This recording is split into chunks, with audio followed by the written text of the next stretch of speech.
नमस्कार दोस्तों, स्वागत है आपका एग्जाम बुक चैनल में। दोस्तों आज यूपीएससी 2016 का फाइनल डिसीजन जो है वो रिजर्व हो चुका है। हुआ क्या है वो आपको चीज़ें मैं डिटेल में बताऊंगा।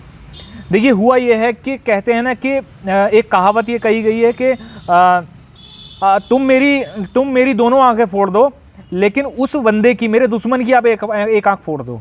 तो आज वही वाला सीन हो गया कि जो सेलेक्टेड कैंडिडेट थे जिन्होंने ट्रेनिंग करी हुई थी वो एंड तक जो लिस्ट 8 के जो कैंडिडेट थे उनको हराने के चक्कर में रहे। हुआ ये कि जब वहाँ पर बात करी गई समायोजन की तो जज ने क्लियरली मना कर दिया कि हम समायोजन नहीं करेंगे।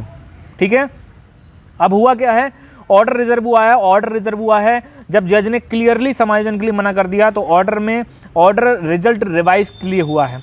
रिजल्ट रिवाइज हो रहा है। हाँ दोस्तों, 2016 यूपीएससी 2016 का जो रिजल्ट है वो अब रिवाइज होने जा रहा है।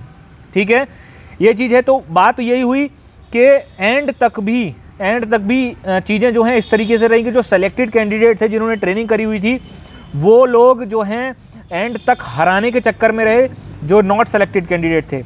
अगर वहाँ पर दोनों सेलेक्टेड और नॉट सेलेक्टेड कैंडिडेट मिल के बोर्ड पर दबाव बना लेते, सरकार पर दबाव बना लेते, तो हो सकता है कि वहाँ पर जज जो है वो ये सोचता कि ठीक है भाई, गलती गवर्नमेंट की थी।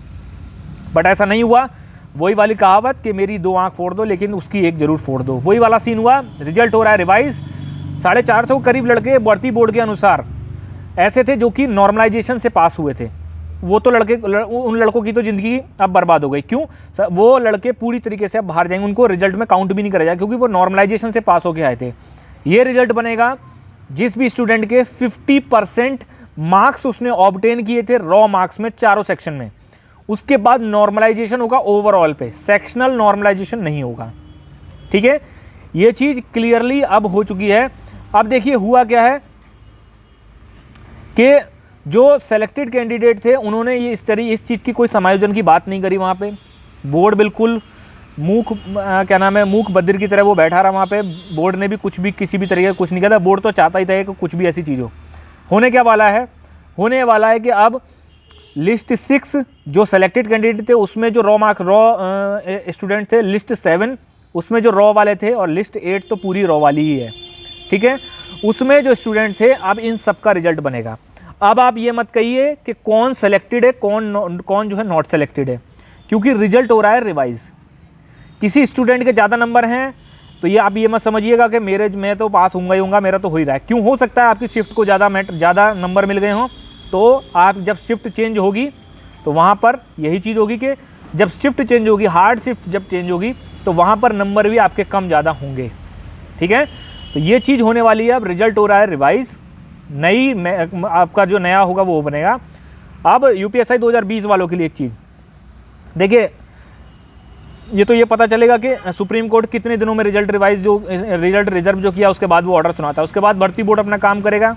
भर्ती बोर्ड के बाद अभी इसमें तो बहुत सारे ऐसे बिंदु हैं जिन पे तो चर्चा ही नहीं हुई और रिजल्ट जो है ऑर्डर रिजर्व हो गया। जैसे जो लड़का पहले सेलेक्टेड है और वो दोबारा सेलेक्टेड हो जाता है, क्या उसको दोबारा ट्रेनिंग करनी पड़ेगी? इस पर कोई बात नहीं हुई। जो लड़का पहले पीएससी में सेलेक्टेड था और बाद में वो सिविल में हो जाता है, क्या उसको भी दोबारा ट्रेनिंग करनी पड़ेगी?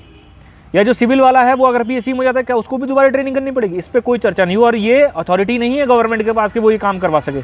इसका मतलब सबको अब ट्रेनिंग करनी ही पड़ेगी, चाहे वो सेलेक्टिव हो या जो है वो पहले हो चुका हो। ठीक है, तो ये सारी की सारी चीज़ें हैं। 450 लड़कों का क्या होगा? जो 450 लड़के लड़कियां जो बाहर होंगे तो भाई उनका कुछ नहीं होने वाला। बाद में हो सकता है कि वो लोग कोर्ट जाएं या कुछ करें, लेकिन अब वो उनकी 2-3 साल के लिए तो हो गए वो। ठीक है, तो ये सारी चीज़ें थी दोस्तों आज के उसमें। बाकी ये है कि पता चलेगा कि ऑर्डर में क्या चीज़ है। ये आपका जब ऑर्डर सुनाया जाएगा उस टाइम मैं वीडियो बना दूंगा आपको डिटेल में, आप वहाँ से पता कर लीजिएगा। ठीक है, कुल मिला के आज का डिसीजन ये था, ऑर्डर रिजर्व हो गया है 2020 वालों के लिए। अभी और थोड़ी देर है, मार्च में मैंने नोटिफिकेशन बोला था। मार्च में नोटिफिकेशन आने की चांसेस तब हैं जब रिजल्ट इनका प्रक्रिया चेंज हो गया। बोर्ड कितनी जल्दी काम करता है ये मैटर करता है। ठीक है, अब हो सकता है कि नियमावली चेंज करके भर्ती बोर्ड जो है ये वाली प्रक्रिया आगे कर दे, लेकिन जब तक ऑर्डर नहीं सुनेगा तब तक वो भी नहीं करेगा। तो मार्च में आपका नोटिफिकेशन आने के चांसेस हैं। तैयारी करते रहिए, एग्जाम आपका जून में हो रहा है।